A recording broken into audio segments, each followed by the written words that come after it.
Hi everyone, I'm Geoff. Obviously I'm very delighted to receive this award from the Royal Society of New Zealand. I'd like to thank my nominators and referees. And I'd also like to thank my wife Dong Xiao, whose love and support really underpins all my successes.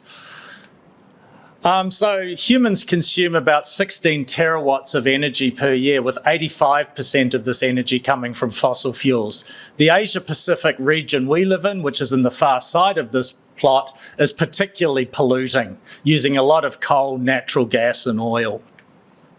The problem with this, when we burn these fossil fuels for energy, CO2 goes into the atmosphere, and that has raised global temperatures. So since about 1880, the average temperature on Earth has increased by about 1.2 degrees C, but it hasn't increased uniformly over the whole planet. Some places the temperature hasn't changed, some places have got slightly cooler, other places have got much hotter.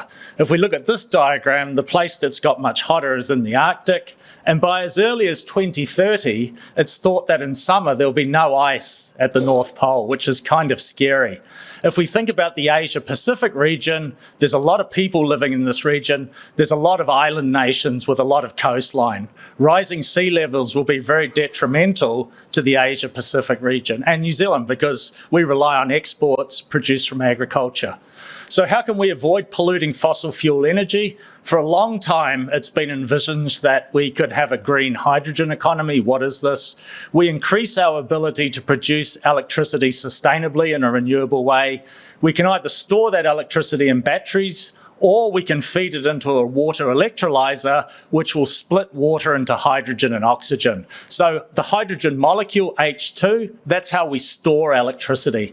When we want to get electricity back, what we do is we feed that hydrogen together with oxygen into something called a fuel cell, and that will produce water and electricity. We can also use that hydrogen to react with CO2 we might have captured from the atmosphere or flue gases to produce natural gas or aviation fuels in a sustainable manner. So where these little green asterisks are on this diagram, these are technologies which need to be developed. They need to be made lower cost. This is what my group's trying to do. So these are the three things we're talking about: water electrolyzers, which make hydrogen, the fuel cells, which convert that hydrogen back into electricity, and also some sort of high energy density rechargeable battery. The problem is, all of these devices use platinum-based catalysts, with the cost of platinum being about 40% the manufacturing cost of these devices. As you all know, platinum's very rare on Earth. So if we want to sort of roll out these devices everywhere, we need to find alternatives to platinum. So this is what my group's trying to do. How, if we're using platinum as a catalyst, can we minimize its usage? So we're working on these single atom catalysts. Traditionally, the platinum-based catalysts have been in the form of nanoparticles, where you might have 1,000 platinum atoms in some sort of spherical particle on some sort of conductive support. Only the surface atoms in that platinum nanoparticle are actually active in the reaction. All of the other atoms in the bulk of that nanoparticle are doing nothing. So what if we take a platinum and we just disperse it as atoms on a support? That way we're minimizing the use of platinum, and potentially we can achieve good catalytic function. Alternatively, why don't we just replace platinum with something else? So that's something we're also doing. So I'm a chemist, but my predecessors, the shoulders I'm standing on, were called alchemists. And what they tried to do was they tried to turn base metals like iron, tin, and nickel into precious metals like gold and silver. So that's what we're trying to do with nanotechnology in my group. We're trying to find materials which behave like platinum, but using those cheap base metals. I'm particularly interested in these high energy density rechargeable batteries as a short-term energy storage solution. So if we look at a zinc air battery, this has about 3 to 4 times the energy density of the lithium ion batteries that you use in your portable electronic devices. And the critical things for these batteries are what's happening at that air electrode, where we need a catalyst which can catalyze both the oxygen reduction reaction during battery discharge and the oxygen evolution reaction during battery recharge. So to get inspiration about how we can make catalysts for the oxygen reduction reaction for these batteries and also for fuel cells, we just need to look at hemoglobin in your blood. The active site in hemoglobin is something called heme. So it has an iron atom surrounded by 4 nitrogen atoms in the plane and a histidine residue with another nitrogen coming up the backside. What happens is oxygen goes in through your lungs. It binds on that iron site of the heme group. An electron is transferred from the iron to the oxygen. This is how your hemoglobin transports oxygen around your body. Where you've done some exercise, there's some lactic acid that changes the pH. The oxygen molecule pops off, regenerating your heme group. This heme is very stable. This is a mosquito. They did analysis on its abdomen. They found the heme molecule 46 million years later after that mosquito's last meal. So what we're trying to do for the oxygen reduction reaction is to model heme and produce iron single atom catalysts. So what we do is we can take different metal atoms. These are all first row transition metals. We can put them in different coordination environments by nitrogen and other elements. We can model the oxygen reduction reaction and oxygen evolution reaction computationally. Wherever you see 2 small bars together on one of these diagrams, that means it'll be good for both of those reactions. We can then go through and make these iron single atom catalysts.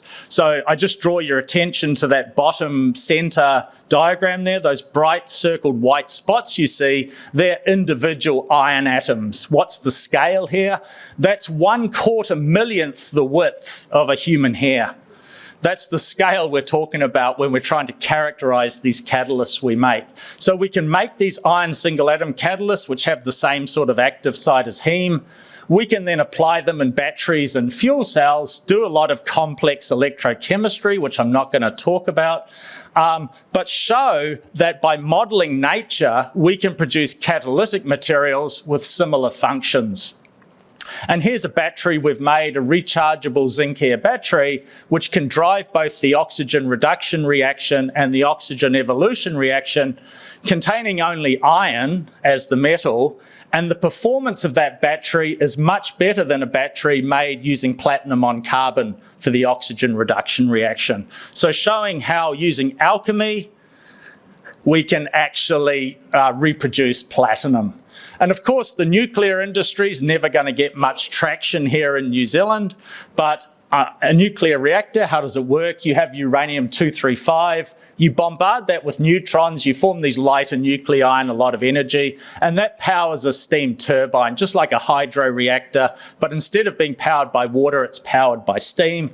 We've recently shown that our iron single atom catalysts, if we modify the surface with this particular chemical group called an amidoxine group, we can actually harvest uranium from seawater. We can put our catalyst material into seawater, apply a current voltage very quickly, and we can actually extract uranium from seawater. There's, I think, in iron ore, uranium ore on land, there's 4.5 million tonnes of uranium ore. There's 4.5 billion tonnes of uranium in seawater. Very interesting, I think. We've found ways recently where we can make iron single atom catalysts for almost any type of catalytic material, so that will open up a whole range of opportunities for us. So these are all areas where we're using these metal single atom catalysts to decarbonize the global energy sector. And we're now working towards the commercialization of our zinc air battery research, but we can also use these in the chemical sector, for example, to recycle plastics into liquid fuels. Thank you.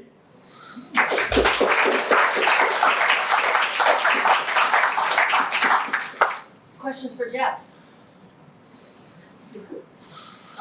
Obviously, like, what kind of scale can you make these single atom states? Sure, yeah.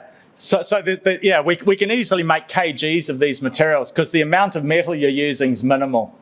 And we've recently, we've been going through that process of scaling up. We're trying to get to 20 kg scale next time with anywhere up to 10 weight% metal. Yeah, good question. Other questions? How sustainable is the material? Is it better or worse than platinum catalysts? In terms of the stability? I'm thinking more about, we're not supposed to throw our batteries away. I'm thinking about basic sustainability like in the supermarket. You know what I mean? Sure. Yeah, so with those zinc air batteries, what we have is a zinc plate, We have our air electrode, which is a carbon cloth functionalised with iron, nitrogen and carbon, potassium hydroxide electrolyte.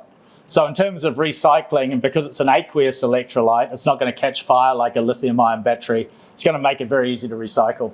So it's easier to recycle these batteries. Can we just chuck them in the trash, or do they poison? I think as part of a circular economy, we'd want to reuse the materials again and then make more batteries rather than toss in the bin. Yeah. Other questions for Jeff? You mentioned the whole mosquito thing. Yeah. Being quite stable. Do they sort of deteriorate, like with lots of heavy use? Just the material? Yeah, so that's the key thing, and I showed the comparison of our battery with our iron single atom catalyst versus the battery with the palladium on carbon and ruthenium dioxide catalyst. Our catalyst was much more stable, and that goes back to the fact that the heme inside that mosquito was 46 million years old. Hopefully my technologies are still being used that far in the future. Yeah. How much does that stability rely on the hemoglobin itself? Yeah, not the protein, the Yeah, so the protein's long gone. Yeah, the protein's It's just gone. that porphyrin, that's in there. Yeah, sure. And they've found fossils of plants which still have chlorophyll, which is again another tetrapyrrole. Pretty interesting. Pretty stable, yeah. Okay, well, oh, yeah. Thank you. I was just interested in the fourth bullet point about how you actually extract uranium from seawater. Yeah, sure. So the seawater has something called the uranyl ion. It's a cationic form of uranium.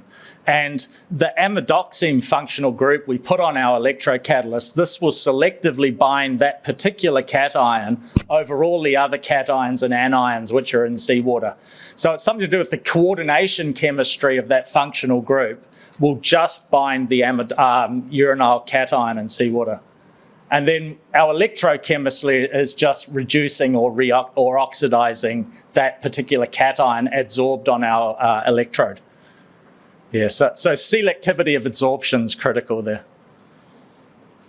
Would that be used to clean up seawater?